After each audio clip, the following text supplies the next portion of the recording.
Hello everyone. So let's get started. So hope you have had a nice refreshing break.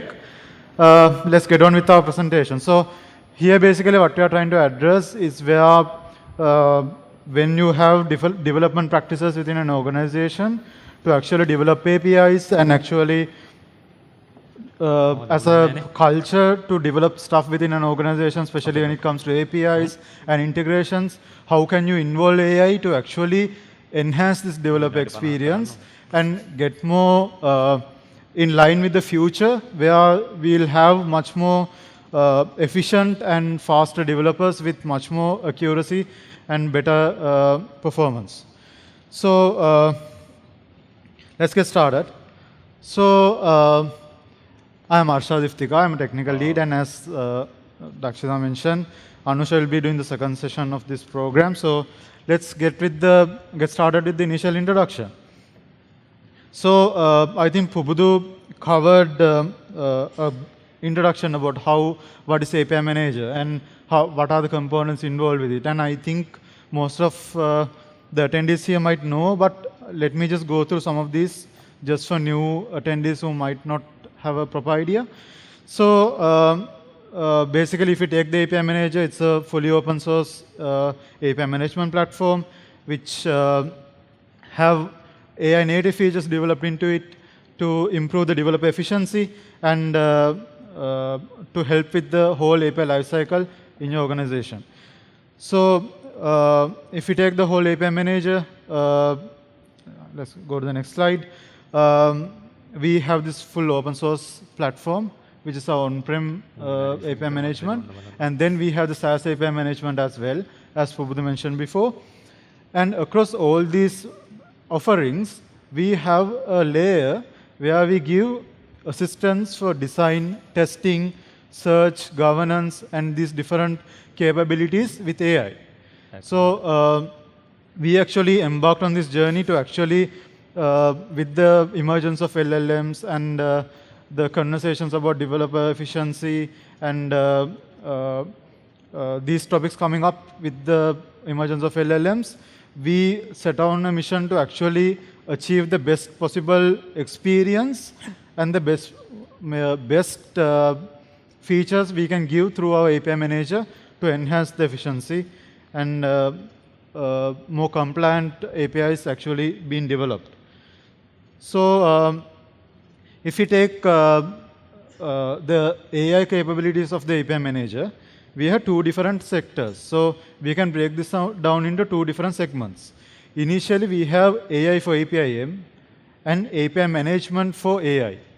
So in this first talk, what we'll be talking about mostly will be about AI for APIM, where how API can help achieve API Manager scenarios to help it much more efficient and much more compliant.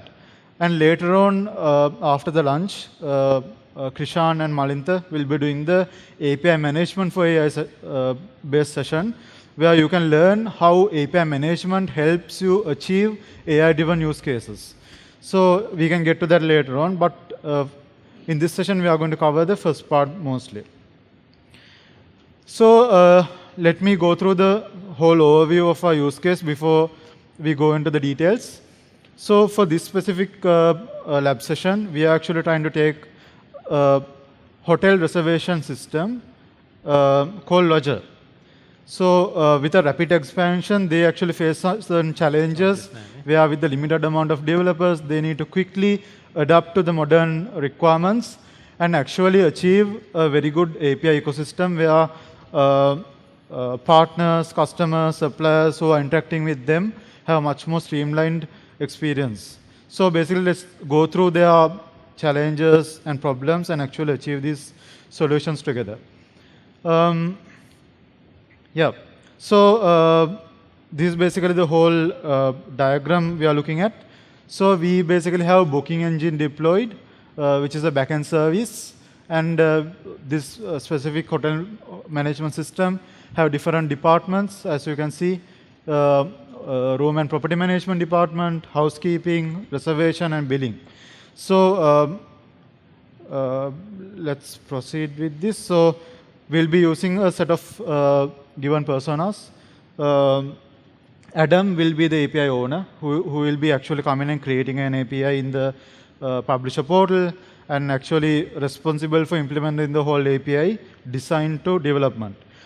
Then Julia is actually a product manager.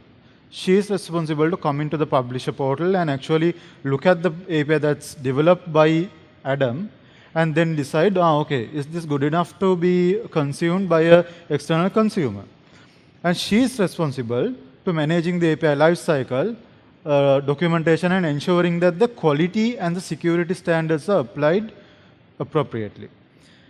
And then we have Rajesh, who will be an app developer who logs into the developer portal to discover these APIs, find out an API that serves his purpose to develop his application that he is developing. It can be an end-user application like a mobile app or a web app that is deploying or maybe a website. And then finally, we have Ryan, who is ultimately responsible for everything happening here related to the API Manager deployment itself. He is actually the system admin here. So across this whole lab session, we'll be taking these different, calling upon these different personas to actually show you the distinction and help you understand what are the responsibilities and how they can achieve them using the API Manager. So we actually came up with this diagram so that you can, throughout this lab session, we'll be showing you what have we achieved by then, and we can track the status of each checkpoint so that you can figure out, okay, this is where we are at. So our plan is to create API, apply quality of services, validate compliance, deploy the API, then test it, publish it, and then in the developer portal end to discover the API, subscribe, test, and to go through the whole lifecycle together with you guys. So let's get to the first feature we are going to talk about. So initially, when someone is developing an API, what we saw was that there was a pattern where we actually advise certain customers to go with API first architecture. We have actually published certain articles about this, and we have talked about this as well. And one of the main challenges about this is that developers who come into the publisher portal and now try to design their API face certain challenges. They actually, mostly certain users who don't have very deep technical knowledge about the implementation side, but rather knows how the contract should look like to the consumer. So basically, when they come to the API publisher and they try to figure out, okay, now what should be my resources? What sort of schema should I configure within my OpenAPI specification? And when they're taking these decisions, we have seen that there can be certain lapses where maybe because of the lack of experience or the lack of technical knowledge, there are certain cases where organizations face outdated APIs that nobody can use, and actually they'll have to actually do another life cycle to actually fix these issues, and mostly we also see security issues coming up. So those should be avoided as much as possible. So then we came up with this design assistant. So with the emergence of LLMs, what we saw was that LLMs became highly capable of designing good, compliant OpenAPI specifications. This is something we saw. And also what we saw was that, okay, we have a good experience with developing OpenAPI specifications and seen things that can go wrong, especially. And then what we thought was that we are going to include our knowledge that we have and also the capabilities of LLMs to actually come up with this design assistant feature so that you can have the technical expertise and the expertise of us together as an API management solution to actually develop a proper compliant OpenAPI specification. So as I mentioned, these are challenges organizations face, and we have actually come up with this feature to actually help you get started, and even for certain non-technical folk to start and get API design done. Yeah, so let's get to the next slide. So this is basically how it looks like. We'll go through a bit more detail when I go through the demo. Yeah, let me quickly. So initially we'll be going to the publisher portal, which is the portal where API creators come to create APIs, and API publishers come to publish these created APIs to the developer portal. So let's initially log in with Adam, who is the API creator in this case. So once Adam logs in, he should be able to see the created APIs by the given organization and proceed to actually create his own API. Yeah, so we have actually created some APIs beforehand related to this hotel, lodger hotel application. So let me go ahead and create the new API. So those who have used the API Manager before might see this create API with AI button. So this was actually, yeah, so basically earlier, before API Manager 4.5.0, we didn't have this create API with AI button. But since API Manager 4.5.0, you will get this feature. So once you click here, you will go to the API Design Assistant. So this is where API creators can come and interact with a chat assistant to actually achieve these use cases and create a proper API specification. So here what we thought was that REST APIs are not the only API type that you can create. So within the API Manager, we allow different API types. We have GraphQL APIs, WebSocket APIs. And through this design assistant, we also advise you what sort of API you should go for. So in this case, so the main idea there was that there are certain cases where for a given use case, REST APIs might not be the ideal case. So for an API first architecture, somebody coming into the publisher portal and thinking about the contract first should have a very open mind to say that, okay, what sort of a contract I'm trying to expose, what sort of a protocol I'm trying to use to expose this API. So this will help you with the whole decision basically. So I have prepared a prompt here. So this is basically what I'm going to say to the design assistant at first. Let me first enter this. So here basically what I'm telling is that I have an old system managing hotel booking. Let me quickly zoom this in. Managing hotel booking and maintenance. As the system is outdated, I need to modernize it by handling room booking and browsing via an API. So this API should have a way to browse through existing rooms which belong to categories like Deluxe, Super, and the guests can register and make a reservation. So you can make this initial prompt however long you want to, and to actually have a good context that the LLM can use to generate this. And you can also chat and do modifications. So as you can see, this is what we have generated.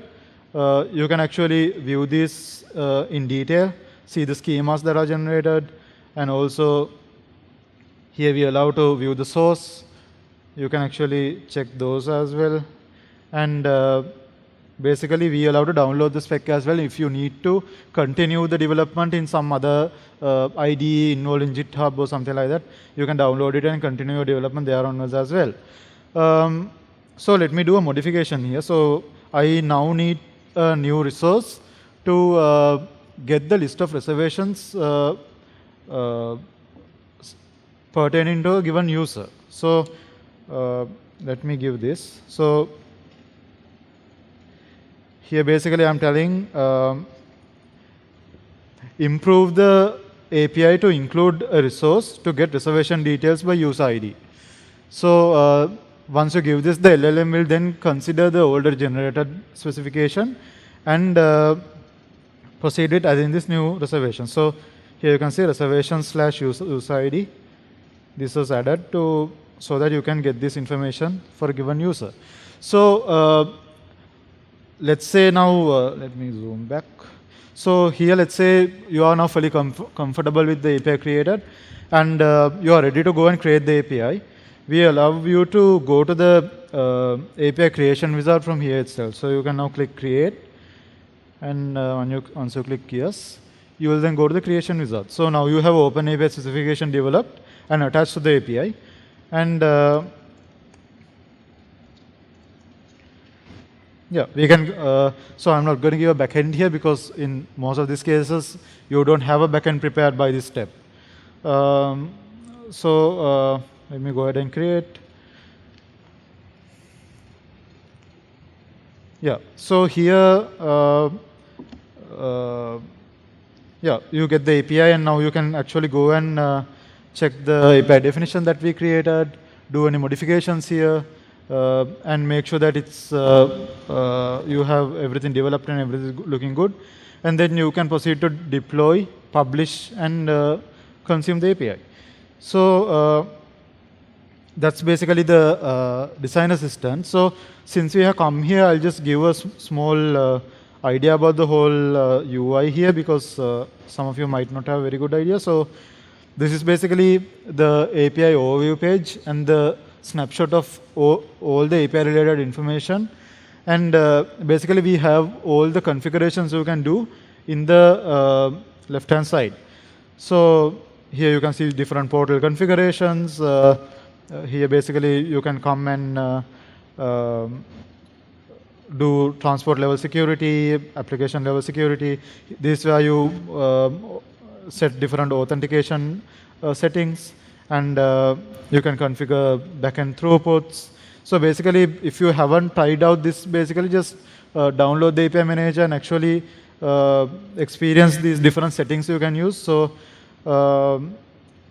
what I'm going to go, where I'm going to go now is this endpoints page. So this is basically where you come and configure your final endpoint. But the scenario I took just now is where somebody is using API first architecture. So you might wonder, okay, now I don't have a backend. So how can I test this until my backend is prepared? So this is where API mocking comes in. So if you don't have the backend prepared yet, you can actually mock a backend. So you can come here. So here we change the endpoint type to a mock backend. And for each of these resources, now you can configure mock. So here we have done this using a JavaScript. You can actually construct the payload that you need as a response, so that you can actually test this API and get your end user applications done and make sure that it's working properly. So going forward, basically there's a plan for us to introduce AI here as well. So we'll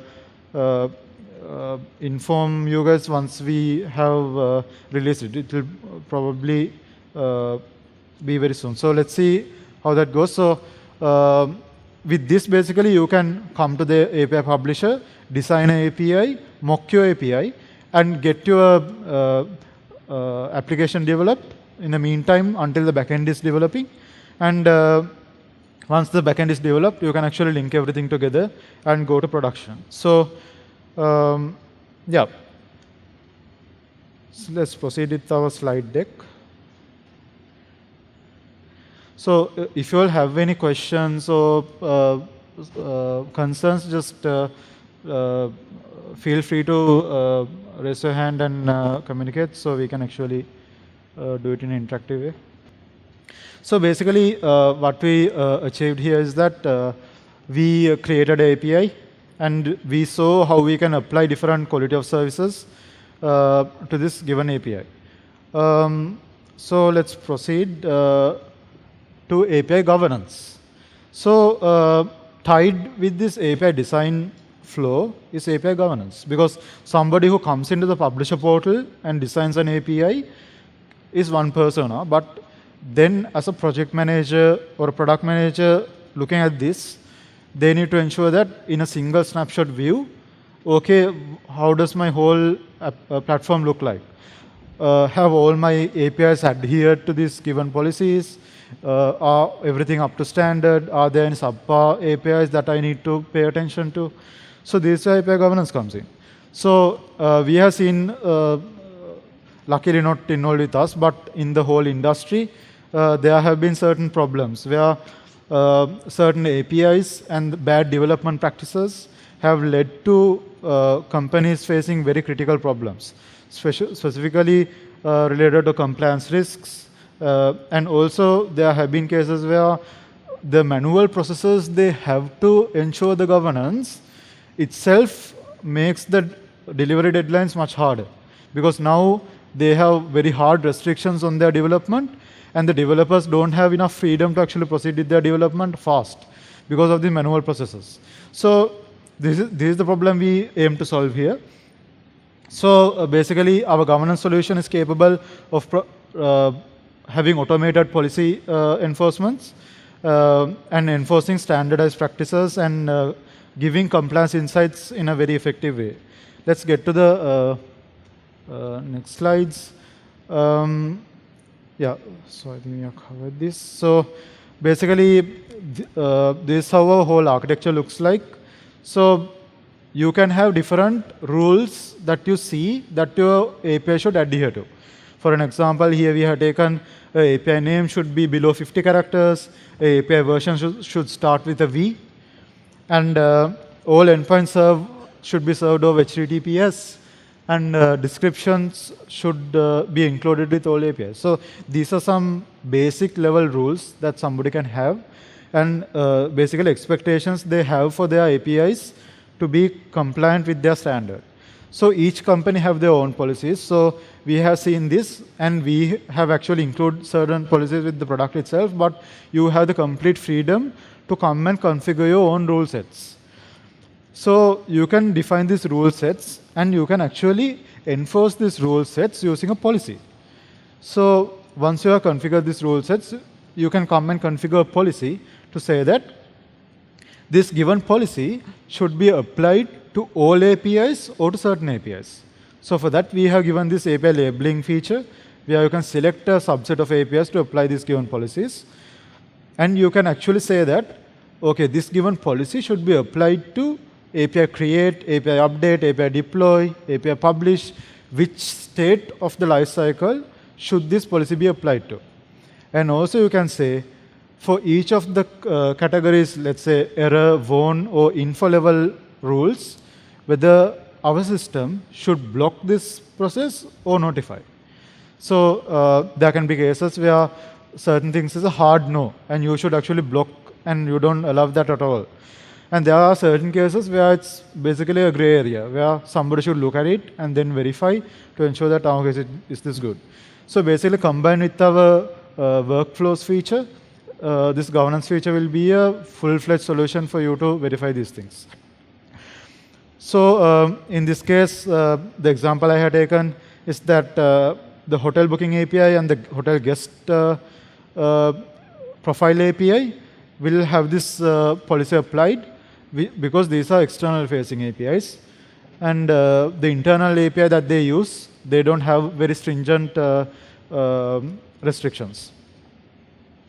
So this is basically how our compliance dashboard looks like. I'll just go through this in detail when I get to the demo. Yep. So before we go to the demo, let me quickly cover this as well. So initially what I talked about was a manual process where somebody comes into the publisher portal, creates something, and then you can actually enforce governance over those. So this is basically the dev first approach, where you use CLI to actually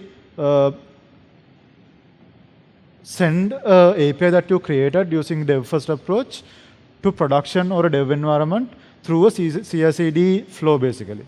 So here basically for this flow, a user is not initially involved, because you have a API project created, and you have this API YAMLs, specifications, documents, and all this stuff, and you actually let a process to actually a pipeline to take this. So for this, we have introduced this new endpoint, which is this dry run endpoint, where you can actually do a call and verify whether the given API project is up to standard with your governance rules before you push the project into environment. So this is something new we introduced as well for the CI/CD processes for those who use this. So yeah, before we get to the whole demo, we have used AI to actually streamline this process as well. So what I explained initially was something you can tell as a rule. So for an example, an API that API should have a good description, API version should be defined in this way. These things actually can be given as a rule in your mind. So when you think about it, you can actually give a clear-cut, direct rule about it. So this is where you can use the rule-based governance that I mentioned before. And the gap we saw here is that certain organizations have large policy specifications to say that, okay, a developer onboarding will get a new document to say that, okay, these are the different guidelines you should ensure when you're developing an API. So for organizations like this, they can now upload these different policy documents you have, and we will be actually using AI to actually enforce these policies across your APIs. And also, another thing I need to add there is that there are certain cases where you have a document you attach to an API, and you can't actually tell a rule, right? So for an example, there can be a policy that is very ambiguous to say that when you are writing an API documentation, you have to ensure that you include these details, and you have to have this information, and you can have some rules there. So you can't give a concrete rule to govern those things, right? So this is also somewhere AI helps a lot, where you can govern these different other artifacts as well that you can't actually give a proper rule to. So let me get to that in the demo. So this is basically the compliance dashboard you can see in Bijira in our SaaS platform as well. Initially, I'll show the rule-based governance. Let me log into the admin portal first. Yeah, so here basically we are actually going to use a different user. So here basically we have Ryan. Ryan is basically the administrator of the system. He now comes into the administrator portal. So the admin portal is where admin can come and look at different approval workflows that you need to approve, or define gateways, API categories, throttling policies, subscription policies. All this stuff can be configured here. And we have this section called governance. So here basically you can come and look at the different rule sets we have already configured. So by default, we have included a set of rule sets like the OWASP top 10. So this is basically a very important set of rules. You should actually ensure that to ensure that your API is very secure when you actually go to production. So like that, we have actually included WSO2 REST API design guidelines, WSO2 API management guidelines. So these you can actually utilize in your system from the get-go. We have included this out of the box. But in addition to this, if you need to add new rules, you can actually go and click create rule set. So here I am going to give a very basic rule just for this demo. Let me first copy this. Yeah. So this is actually a very basic rule set. What we say is that for all APIs, security is required. And for all APIs, you need to definitely define a tag. And for all APIs, you need to give a API business owner email, so that when it goes to production, if there's something wrong, they can actually contact them. Let me give a name here. External facing rules, because this is the rule set I'm going to use only for external facing APIs. So here we can select a rule set type, whether you are actually governing the API definition, documentation, or the API metadata. And here you can select what's the API type, is it a sync API or a REST API. So here I'm going to create the rule set. So here you can see I have a rule set created. So I can define any amount of rules that I see, and then I can go to policies to actually come and define a policy using these rules. So we already have a API management best practices policy deployed. Now in addition to that, we can add a new one. I'm going to name this external policy. And here I want to apply that only for external APIs. So here I'm going to say that only for APIs with this ext label, this policy should be applied. And now I can tell that at the API update level, notify me in case any of these have been triggered. So I can block here as well, but in this case I'm going to go with notify. And here basically I'm going to select my rule set as selected. So you can select multiple rule sets here. So basically, as I explained before, this basically shows who created the rule set as well if there are multiple admins accessing this. And now you can go ahead and create the policy. So once the API policy is created, basically you can check the compliance to this policy using dashboards that we have provided in different levels of the API creation and publishing flow. So here basically in the administrator portal, you have your own compliance dashboard where you can see the policy adherence of all the APIs within the system. In this case, within this tenant. So here you can see all the APIs that are created and see what are compliant and what are not. And here in the policy level, you can see what's violated and what's applied. So let me refresh this quickly.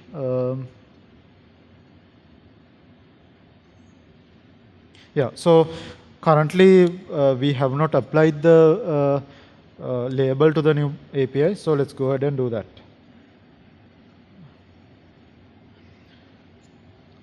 So here, when you go to the API publisher again, so here basically, as you can see above there, it's Adam still. It's the API creator. The API creator will come and let me go to this. Go to the hotel booking API. This is the API we created before. And on the basic info, they can come and add a new label. So here they can click here, and we have this ext label here. We are going to add the ext label to this new API. And now, basically, our governance engine knows that this given API, this given hotel booking API should be compliant under this new policy we configured for the external facing APIs.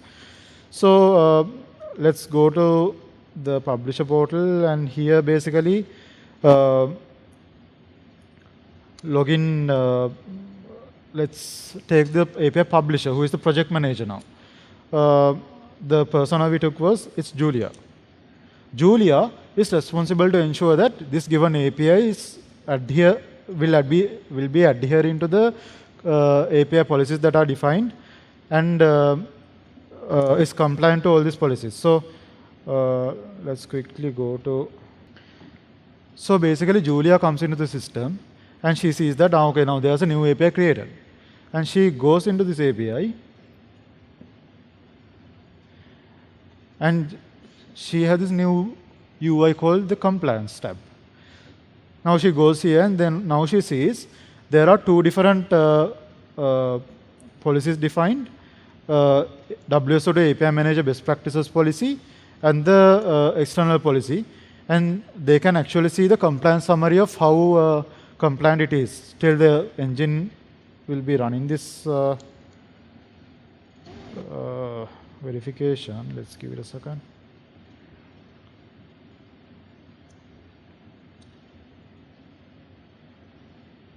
Yeah. So once the engine have processed this, you can actually see the total view. So this is basically what Julia will see. She will see that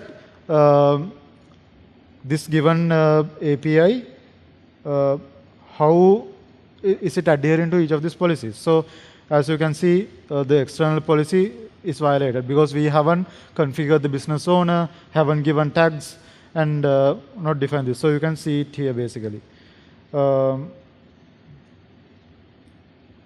So here, if you go under warnings, because we have set it to warn level, you can see that the business owner email is not configured and the API tags are not configured. So if we come and configure this, you will see that it will now start to adhere to the policy. And Julia can ensure that when she is publishing this API to the developer portal, she can ensure that the API is compliant 100% and ensure that everything is good to go. Yeah, let's quickly go to the Bijira console. So this is where I'm going to show the AI governance feature, because the AI governance is still not given to the on-prem product, but this is available in our Bijira SaaS solution.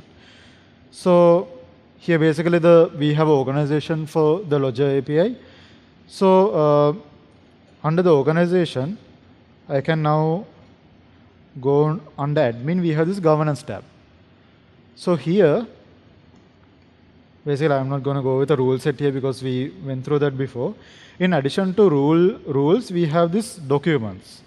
So this is where you can upload your different PDFs, documents, or any of the documents you have within the organization that is created to actually include this governance related information to say that how you should develop an API and how it should look like. So basically, we have a set of default policies we give here, default documents, and any document you need to, you can actually upload it here and add it. So for this case, I'm just going to go with a document we already have, this API design guidelines document.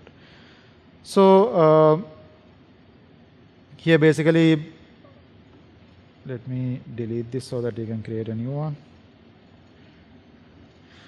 I'm going to add a new policy. So here basically you can tell whether it's a rule-based governance policy or a document-based governance policy. So here I'm going to select this document policy and then give a name. I'll say doc policy. And then say that the API update state, this should be applied in a notifies level. Currently, we don't allow blocking for AI governance because AI is very non-deterministic, we call it. Because AI can give one answer once and then again give a different answer again. And we can't ensure that every time the AI will give the same answer. So we advise not to actually use blocking still at the moment because of this nature of AI. But here I have set this to notify. And basically we'll be showing these different documents you have uploaded. And here I'm going to select this API design guidelines document and actually create this policy. So once you create this policy, you can see under policies, we have this policy marked as governed by AI to say that this is not a rule-based policy, it's a AI-based policy. So you can see this distinction in the compliance dashboard level as well. So here you can see the compliance dashboard in, quickly go here. Under insights, you have this compliance dashboard. So here you can see within the organization level, project level, or the API level, you can actually come and see how compliant it is. So here basically you can see this doc policy as well. We have this governed by AI marking here just to ensure, show you that, okay, this is a AI-based configuration happening. So here basically you can see for different APIs, how it is applied and how compliant it is. And if we basically go to an API level, you can see a higher breakdown. So in case you have any violations, we'll be showing here, similar to what we saw in our previous dashboard as well. Yeah, so that's governance. So before we move on to the next part, let's quickly go into the publisher portal, and we are logged in with Julia. So since everything looks good, let's do this. So once you come to the compliance dashboard, Julia sees that the external facing rules status is failed. And she comes and sees, okay, what's going wrong here? Under warnings, the API business owner email is not configured and the API tags are not provided. Let's quickly do that. Let's give a tag 1. Let's give something like maybe hotel and save this. Now one requirement is satisfied. Now we go to business info and give an email address as well.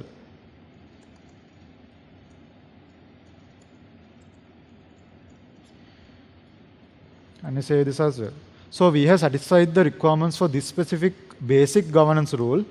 So once these are defined, the governance engine will process this. Since we have set this to the API update state, now Julia will wait a bit to ensure that everything's good. So let's give a moment for the governance engine to actually process this.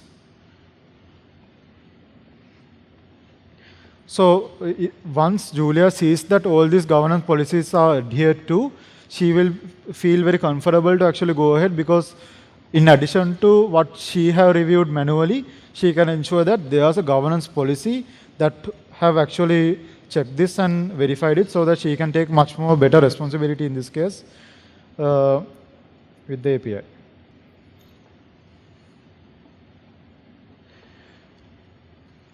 Yeah, so I'll get to this later on. So before we go there, I'll just show some other capabilities here. So this is basically the test console we have in the publisher portal side. This can be used either by an API creator or an API publisher. Basically, let me show here. So basically, the API creator can ensure that the API looks good and the API development have been done properly. And even the publisher can come and quickly try out certain things here to ensure that the API is good to go. And then the API publisher can come to this lifecycle tab. And this is where you actually configure what's the lifecycle state it should move to. Let's go back to the compliance tab. So yes, so the governance engine have done the verifications. So here you can see under this, we don't have the external APIs label anymore. So here you can see everything is adhered to. And the governance check have passed for this given external facing rules governance compliance check. So now Julia can comfortably come to this API lifecycle tab and click publish.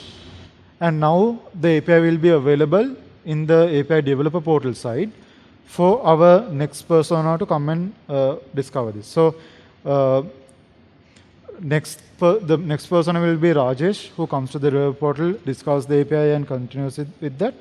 So let me quickly go back to the slide deck. Yeah. So let me go through this again. So what we have done is that initially we created an API, we applied QoS, we then did governance compliance to ensure that the API is very compliant and up to the standard of the organization. And next, what we did was that we deployed and published the API. It was basically Julia who did that, who now made the API available to the developer portal site. So the next step we'll be taking is to actually go to the developer portal and show you the features there and take you through the whole process there. So I invite Anusha, who will continue the process here on with the new user Rajesh. Thank you, Arshardh. You can hear me, right?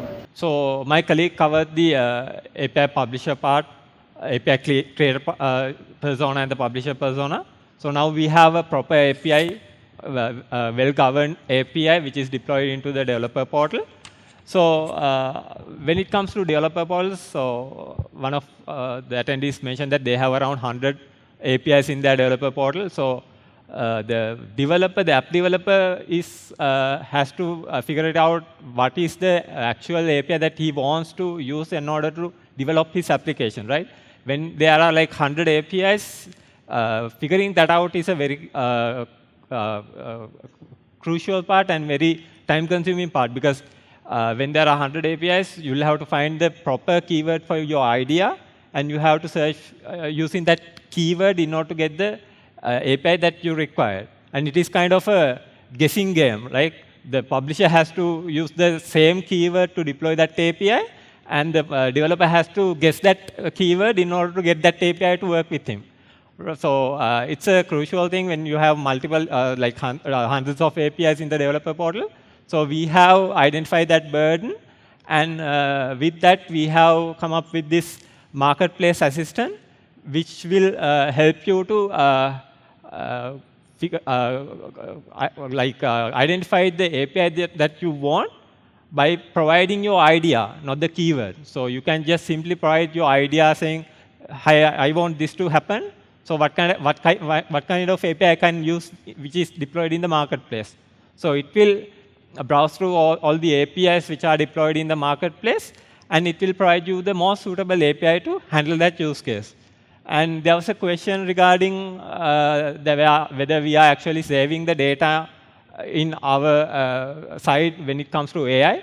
So this is the only place that we actually save some of the data in our vector databases, but still that data will not have any personal information. It will be actually the API definition and the things that are attached to it, so not the request or the response data which is published by the user, the consumers, or anything like that. So I don't think it will be a big problem when it comes to the privacy and security. But just as my colleague mentioned, if you have that concern, we can actually point our AI architecture to work with your own vector database and the LLM models. So I'll cover those things at the later sites.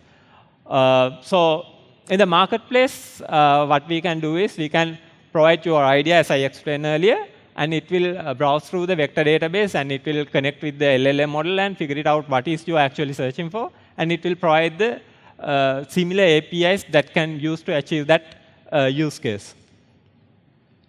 So this is a snapshot of our marketplace assistant. I'll demo this when I'm doing the demonstration. So for now, let's skip this slide. And then after you discover the API, now you can subscribe to it. And before you integrate that with your application, you have to test it, right? Otherwise, you cannot put your application, which is based on the API that you have created, that you have discovered. But if it is not tested, that is not a thing that you can do. So you'll have to test it thoroughly. So when you are testing an API, how we normally do it? So we have to, earlier days, what we can do is we can get the Swagger definition or the Open API spec, and you have to go through the resources, and you have to identify what are the payloads that you have to provide, and then you have to generate the curl command in order to invoke that. So we have simplified that in our API manager by providing a UI where we pass the Swagger definition, and you will have the resources. And if the payloads are sample payloads are provided there, so it will, what you have to do is just get the token and execute each resource. So that was the old API manager. So with the the latest API manager, with the 4.40 and the 4.50, we introduced the AI test assistance, where you don't have to worry about the resources, the number of resources which has there. What you have to say is, this is what I want to achieve from this API. So it will automatically identify which order that the request has to be executed, and it will generate the required payloads and execute the API automatically and provide you with the final results. So I'll demonstrate this as well. So with this, so it will streamline and simplify the API testing mechanism. So the person who's going to test should not don't need the expertise, don't have to be an expert on the API management or API testing. So anyone can try that out. So what you have to say is, this is what I want to achieve from this API. So it will automatically generate all the payloads. And when it comes to the REST APIs, so they are actually interconnected. Most of the resources are interconnected. In our use case also, when we are doing a reservation for the hotel room, so first you have to register the user, right? Then you have to provide, then you have to search for the browse through the existing rooms, whether they are available. And then you have to interconnect those two things and do the reservation query. So that means one response from one resource has to be passed down into the other request. So that connection is there. If you are doing this manually, you'll have to copy paste the responses from one API call to other call and invoke it by yourself. But when it comes to the API testing, AI testing tool, it will automatically happen. What you have to do is provide the initial details, initial requirements. So it will generate the required payload to invoke the initial API, and it will find out this is the order that I have to execute this API. So this is a snapshot of the API chat that we have to do the API testing. So yeah, let me go through the demonstration. OK. The Rajesh is the user who's doing the partner app development. So I'll log with him. OK. So now we want to find an API. So here we only have 6 APIs, so you can see all the APIs. But when it comes to an actual production scenario, we'll have around a few dozen APIs or 100 APIs. So all the APIs will not be listed in the same page, so you'll have to browse through each pages. So when we have such a scenario, this is a very important feature, very useful feature. So in this context, let me provide a LLM message so that I can get the API that I want. So here what I'm saying is, hello, I'm looking for a modernized, I'm looking to modernize the hotel management system. I need an API to manage room reservations. So this will browse through the existing APIs deployed in the developer portal, and it will give me the most suitable API to achieve this task. So I can click on it.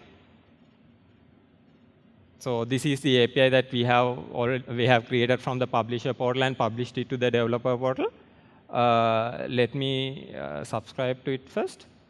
So to subscribe, we have to create an application. I'm going to use the default application. Now I have a subscription for this API.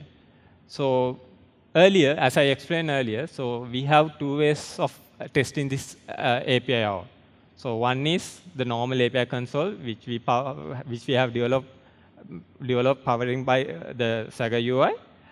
This is also very simple when it comes to the manual process where you have to pass the Saga and get the required payload and analyze the resources. So here also you can go to each resource and execute it. But with the AI chat, you can just say what you want to do with this API. So let it load. So I have to configure the key here. I'll get the key. Done. And then I'll copy the API testing message. So basically what I'm saying here is, hi, my name is Anusha, and my mobile number is this, and my email is this. I would like to make a reservation for the deluxe room from this day to the 7/29 to 31st. So this is the only thing that I'm giving to the API chat. So let's see how it goes. OK. So we are not using a self-signed certificate, so we'll have to. Now it will show you the execution path also. So it will say that it has taken the rooms list, and then he has registered the guest, and he has tried to get the payload and do the booking, but it seems like the payload has not been correctly mapped. For some reason, it is not getting mapped. The second response is getting delayed. So due to that, the payload that is getting to the passing to the third request is getting it is not getting the correct resources from the rooms. So you can analyze the error log as well. So why it has failed. So if you go to the curl commands, you can copy the curl command, and from there you can analyze what went wrong. And so here actually it doesn't take the correct room ID. So since it is not getting some payload from the previous one, so it is going to map default value for that. So that is why it is actually getting failed. OK. So by doing that, you can actually analyze your payload, and even you can identify what are the problems that can happen with the testing on your APIs as well. So let me continue with the presentation. So now we are here. Now we have created the API, and we have applied the QoS on that, and we have verified the compliance against the organizational standards that have been provided, and we have deployed, tested, and published. And in the developer portal, we have discovered the API. We have figured out what is the API that actually we want, and we have subscribed to it, and we have tested that API whether it works as expected in our scenario.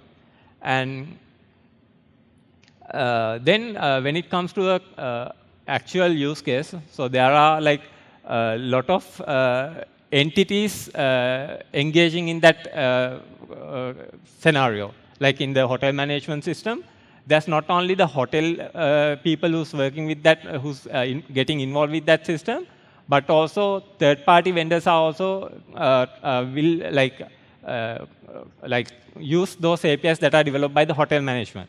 As an example, the hotel in a scenario like this, the cleaning and the maintenance of the hotels will be handled by a separate third-party company or the organization, and the hotel booking and reservation will be handled by another third-party providers, like booking counselors and the booking agencies.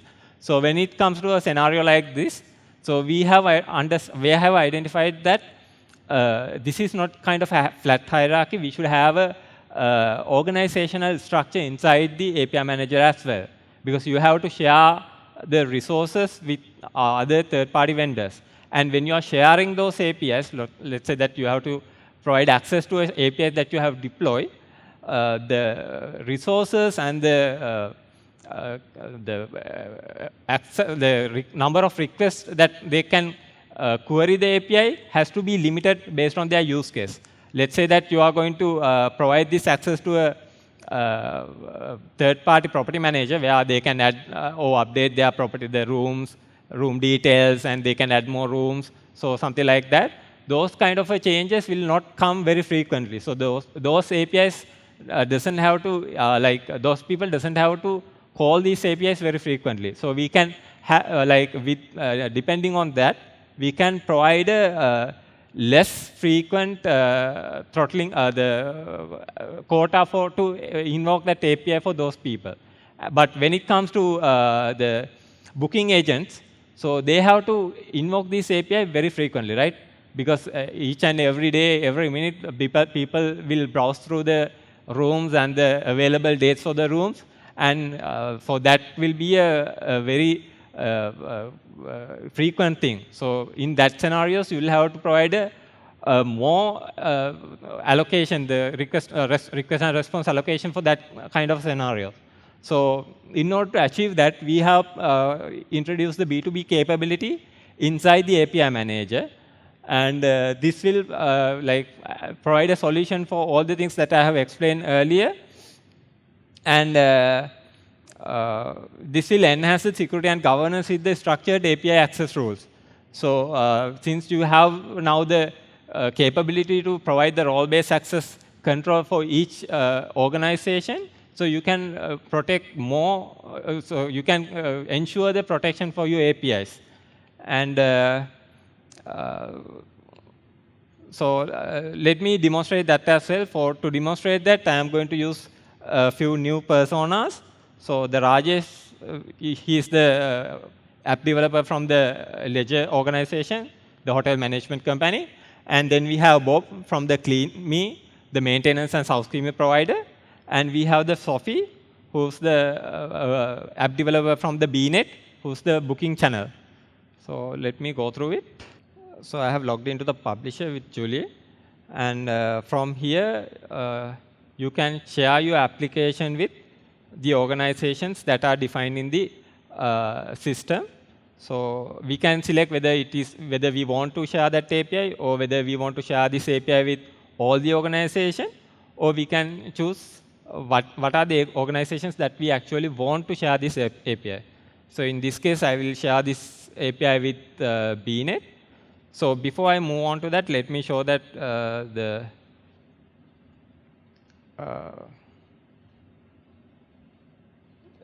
Sophie doesn't have access to the said API. So let me take you through that first.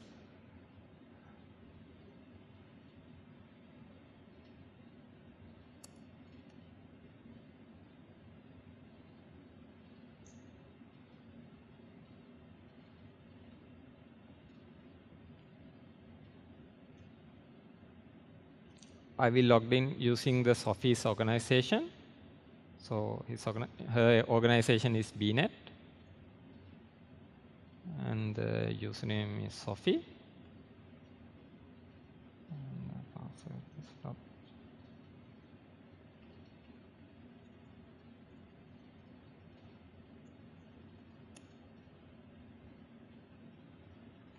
So you can see in Sophie's developer portal, she can't see any APIs now. So let me share this with Sophie now. And when we are sharing the API, we can choose what is the throttling policy that we are going to apply for that user. So since she is from the booking partner, we'll provide her with a goal sponsorship, the goal policy. And we can share it. And now let's refresh the Sophie's view. See, now you can see that Sophie can access the API now. And when she tries to subscribe into the API,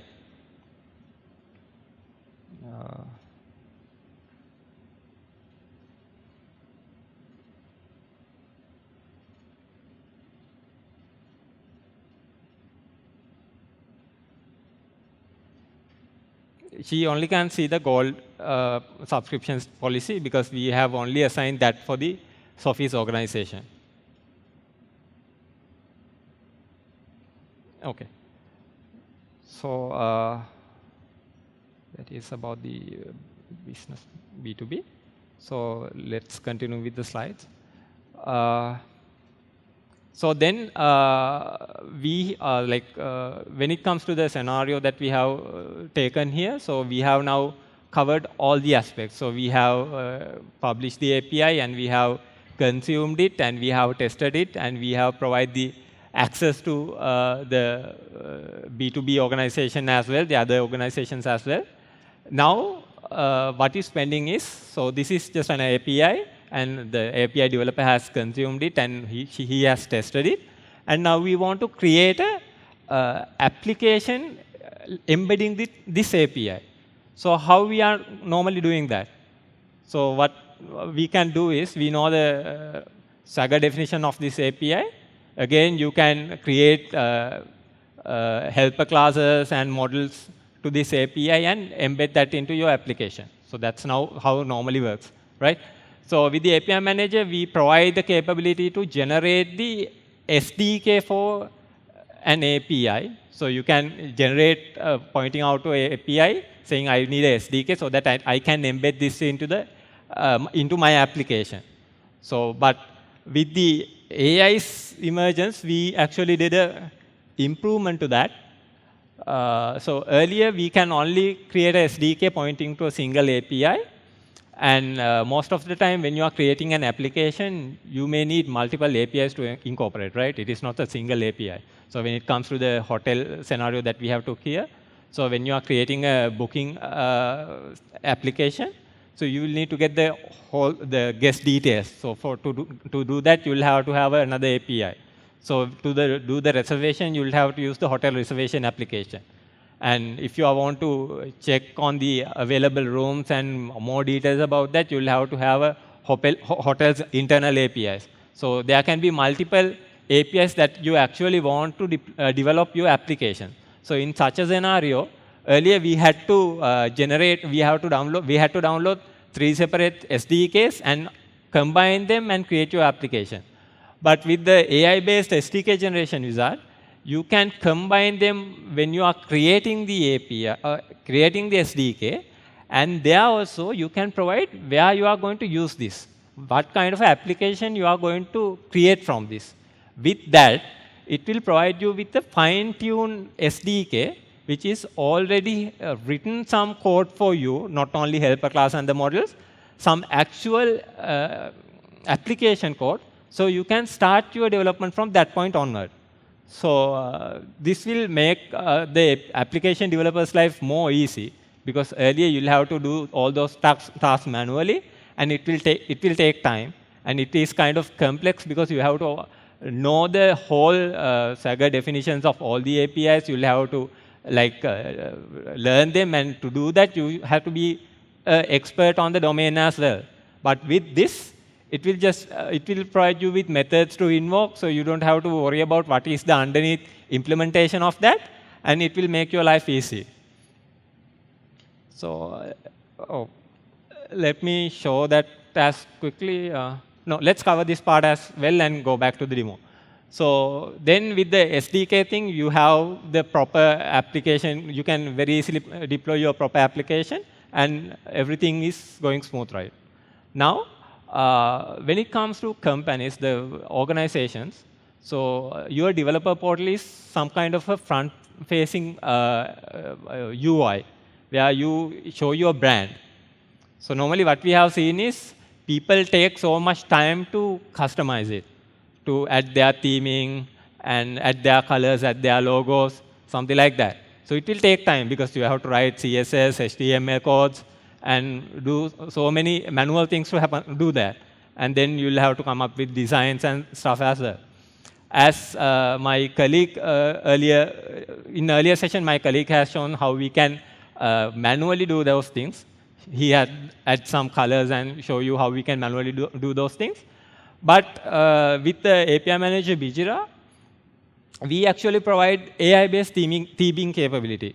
So what you have to do there is, most of the time when all the organization considered all those things when they are developing their website, right?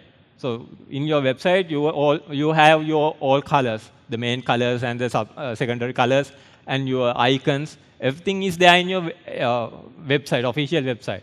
So with this, you can provide the URL to your official website.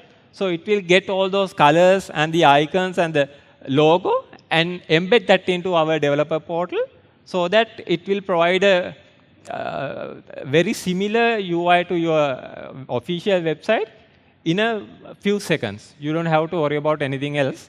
It will automatically generate. So let me go through the demo so that I can explain it a bit.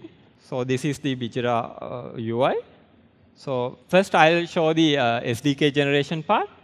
So currently in my organization, I have deployed 2 APIs, and all those 2 APIs have been published into the developer portal. Just let me go to the developer portal.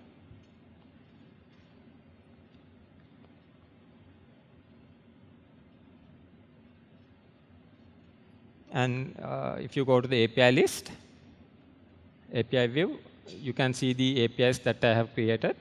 And already they have subscribed to an application. So let me show you the application. I have the hotel management application. Let me remove and redo it so that you can see. I'll create an application, hotel management app.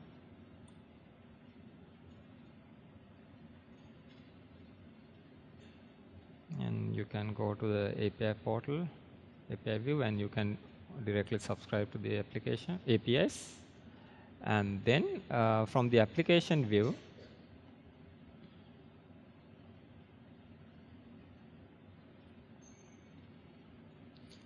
here you can see there's a SDK generation icon.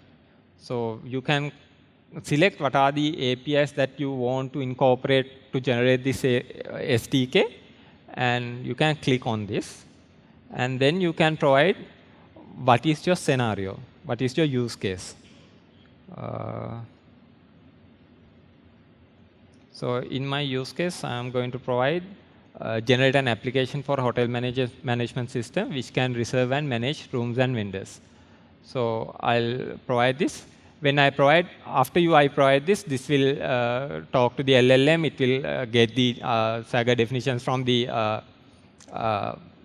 each API, and they will be combining it, and it will, with keeping the intent in mind, so it will generate the helper classes and the methods to achieve this task. So this will take some time because it has to do some merging APIs, and he has to generate the codes. So if we do this by ourselves, so it will take hours to do this task. But when it comes to AI, it will do it in a few minutes. So anyway, until it happens, I will show you how the developer portal theming is working.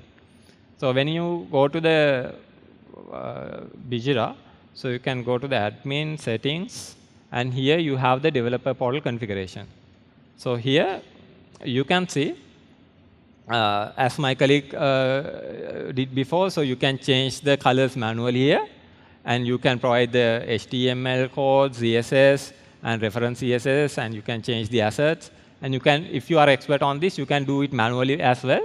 But why we have to bother when we have the AI? So we can go here, and we can provide a URL of any website, and it will take the details from that website and populate and generate a nice theme which is matching to the website colors and icons. So in this scenario, I am going to take the PickMe website. So I think the Sri Lankans know what is PickMe. So it is something, it's a travel and delivery application. So it is very similar to the Uber. So I'm going to take that website details. So I'm going to clone that into our developer portal. Okay.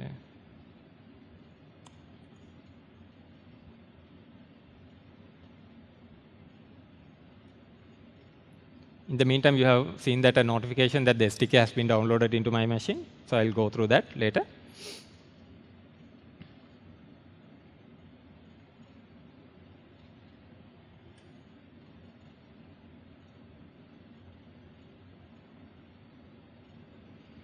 Okay, so this is the view after applying the themes of PickMe. So it has taken the icon from the PickMe, the logo from the PickMe, and then the colors from the PickMe website, and make it their own developer portal. So we can publish this to the developer portal.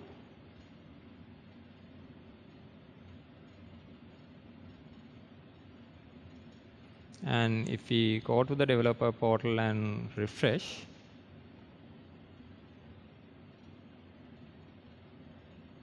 see, now it seems like a partner organization of PickMe.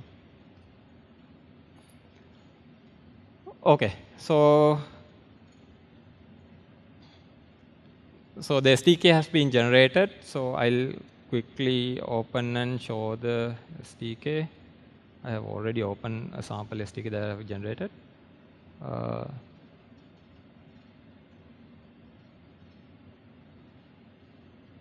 So this is the SDK that was generated by our SDK generation. This has all the model classes, authentication paths, the APIs, and all the other application, the application frontend, the client details, everything. So you can start your development from this point onward. So if you are using in a basic case, I think you can directly deploy this and try this out. So this you will need to do like small tweaks to like rename these projects to your organizational needs. So and rename some variables and context. But apart from that, this is kind of a ready to go, production ready code. The AI service architecture. So with that slide, actually, our the tutorial session will end. So we have covered all the workflows from all the workflows in the API Manager lifecycle, API creation, publishing, and discovery and testing. And from this point onwards, I'm going to like all these services that we have explained earlier are based on some kind of AI agent, LLM. So how we have handled that in the API Manager. So there was some question regarding this as well, whether we are keeping the data, how we are handling the data inside the API Manager, because API Manager is an on-prem solution, and when it comes to AI, it is hosted somewhere else. So how we communicate with that through the on-prem solution to the LLM itself. So we have a control plane which is deployed in the Choreo. So there we have a gateway, and we handle all these requests, the AI requests through that gateway. And when it comes to the providing security, the authentication, authorization, all those things will be handled by that gateway. And of course, with the subscription category that you are in, there will be throttling capabilities for all the users, if you download the API Manager now, you can get a token free of charge from our AI portal, and you can try this out. So it will, at some point, it will get throttled, but it's not a blocker. It's something like how many requests that we are providing per minute kind of a thing. So it will not a hard block to you to test these APIs or anything. So if you want to deploy this kind of scenario in a production environment where you are going to have a lot of traffic, so you can talk with us, so we can discuss on how we can improve your experience with API, all the AI-related stuff at the API WSO2. And so in the gateway, we have separate services running for each tool currently we have. So for the AI marketplace service, the design assistant service, API chat service, we have separate services running for those things. And only the API marketplace service, where we use a vector database to store the vectors of the Swagger definitions that is for the APIs which are deployed in the API Manager. For all the other things, we do a direct communication with the LLM service. So we are not going to store any data. When it comes to API chats and the API, the designer system, we are not going to store any data. So it will directly back and forth call with the LLM, and it will, it's kind of a fire and forget scenario. And even though we have so many AI-related stuff at API Manager, we are not there yet. So there are things that we can improve. As my colleague mentioned, yes, we can create a mocking backend to mock your backends. But it is kind of a per resource mocking capability. It is not a connected one. So we currently working on enhance that capability with AI, so that the backend. So in this demo also, we had to develop our own backend to do the demonstration. But with the future API Manager, you will not have to do any manual tasks. When you create an API, you can generate a backend to go along with that API. So we are currently working on that. And then, or as I explained in the previous slide, we have separate services for each AI service currently. So due to that, it is kind of disconnected when we are communicating between all the tools. Like when you are creating creating an API, when you talk to that same API in the marketplace, there's no connection in between. So we are currently working on a unified co-pilot experience with the tools as well using agentic framework, so that all the tools can be will be interconnected. So when you are, if you are the same user and you are talking with each tool, so the tool will know what you have done previously. So it will help you more improved manner with a context, so that it can provide more advanced capabilities for you. And then AI-driven insight and analytics.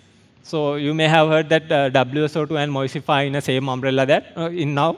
So with that, Moisif has so many AI-related capabilities when it comes to analytics. So we are going to incorporate that with API Manager. And then also, we are going to provide, develop on top of that and make it easy for API developers, API users to analyze things when it comes to analytics automatically, so that it can provide you with trends and what you have to do in future. So those kind of insights will be automatically generated. You don't have to worry about manually process the data by yourself, and so that it will improve your experience as well. And then we are currently working on WSO2 API Manager has a very sophisticated REST API layer. So to do all the things that we have done via UI, we have a REST APIs to do that. So when it comes to nowadays, all the REST APIs are incorporated with MCPs, right? So we are currently working on make product REST APIs MCP compatible, so that you can use our REST APIs in a LLM provider and create all those, automate all those things by yourself rather than getting help from product itself. And key takeaways from this session. So AI-driven efficiency. So from design, from API design to governance, we try to enhance the user experience the user involvement. The main target of bringing AI into the picture is that user doesn't have to worry about small things, like when you are creating an API or when you are governing API. So most important thing is you have to be less concerned about the API, so that everything else will be handled by AI itself. You just have to provide your idea. So it will make your life very easy, and that is our target. So when the product is complex, it is very hard to grab on, right?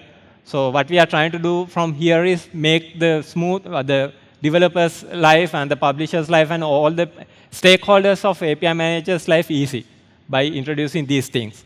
And yes, or you can use all those features on your real-world scenarios and leverage AI-driven API management with WSO2 API Manager. And for the next step, you can actually try this out in your scenarios, test this out. And of course, we always welcome feedbacks from customers, because most of those things are developed based on customers' experience and our experience with our API management and the other API Manager vendors out there. So we welcome your feedbacks. And yes, you can try our solutions. We have the API Manager which runs anywhere. You can download it from the website. And then you can try our Bijira, the cloud SaaS offering of API Manager. And all the lab sessions, all the sessions, the content that we have used here will be uploaded into this GitHub repository, so you can try that out. You can do the demo by yourself. And yes. And so with this, we are wind up this session. If you have any question, we are ready to answer. In the meantime, so next session will be one of the most important sessions. That will be lunch, right? So after that, we'll be having a control ingress and egress across multiple API gateway with WSO2 API Manager session, which will be delivered by Malinta and Krishan. And throughout the day 3, we have several sessions which is related to the API Manager. I encourage you to sit on this, get an idea about what is we are going to do next, and what we have introduced with the new Choreo, the Bijira, and the new API Manager, and how you can modernize your enterprise architecture with API Manager. Thank you very much, everyone.